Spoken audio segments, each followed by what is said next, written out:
Ito na uli ang ating part 2 ng ating video. Yan.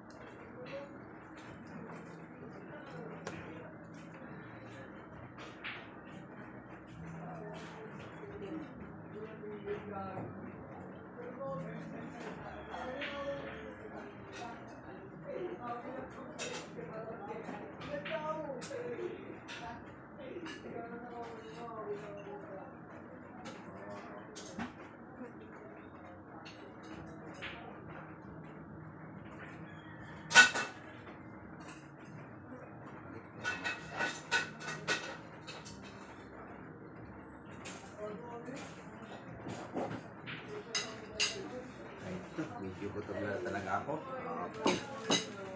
Wala tayong makakasabay kasi yung aking makakasabay ay nasa baba. Ang dami ng misis na naka-stop. 30 new misis na hindi pa nababasa. Hello po. Hello rin siya si Stella. Stella ng Maris. Kain tayo. Okay, sa mga nanonood sa YouTube, ang bango ng amoy ng ating creamy chicken pastel. Ayan.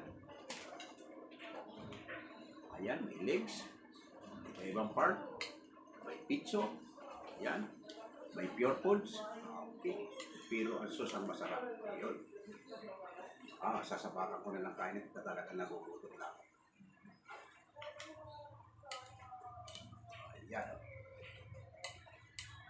Pinipili ko yung pizzo. Mahilig ako sa pizzo. Pizzo. Ayan. Itito. Kaya nagbugisa lang ako rito kasi wala, tatlo lang kami rito sa bahay, yung isa nagbabantay sa bilyaran. Habang pinapalamig natin, sasagot muna tayo ng aking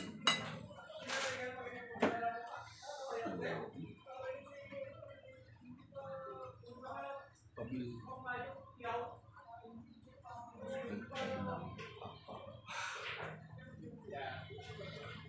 Wala, naisip ko na mayroon ako kasi patikim lang naman ito. May kapihan ako sa baba, marami pala akong cup.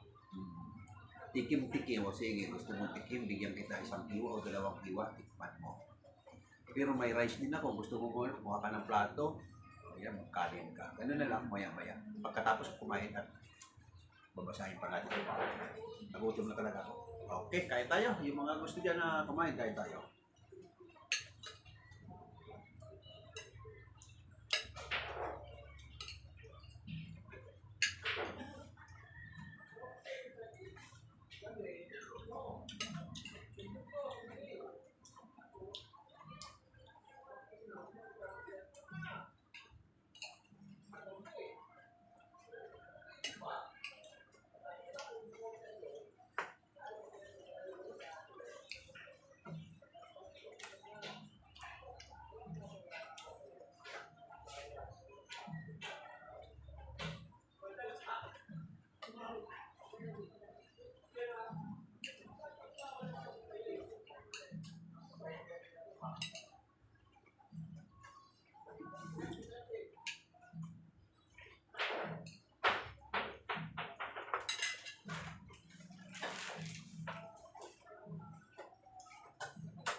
Masarap kumain ng gutom.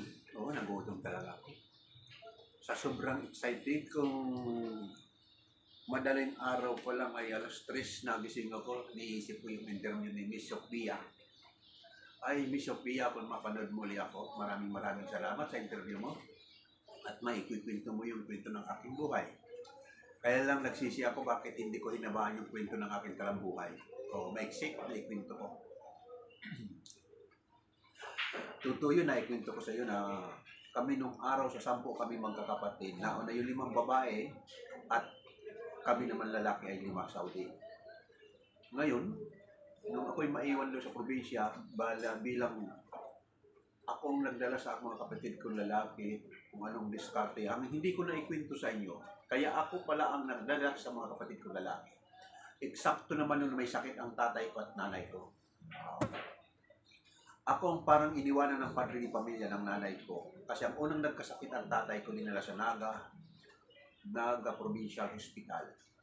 Iniiyakan na raw nila yon dahil humiling ng doktor, pinalalabas na at patay na.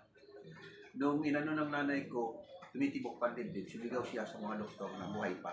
Ayun, nahimasmasa na buhay. Nagkaroon pa siya ng anak na isa, kaya nagkaroon pa kami bunso, na yun nga yung pagsampo. Kaya sa pamagitan ng pangalawang buhay niya, nag-anak pa ang tatay ko. Kung walang nanay ko ilalabas sa ospital, wala na. Mabuti ka mo, nalitik ng nanay ko. Sa madaling kwento, kaya yung interview sa akin, kulang, hindi ko naisip yun. Dapat yun pala magandang kwento. Bilang akong padre di pamilya, dahil ako ang medyo sa 5 magkakapatid, pero ako ang pampito, dapat ang mga sunod yung pang-anim. Kaya yung kapatid kong lalaki na pang-anim, medyo kulang ang kanyang kaalaman, kaya ako ang nagdala ng padre di pamilya. Naikwento ko nga sa iyo ang kinabubuhay namin nung araw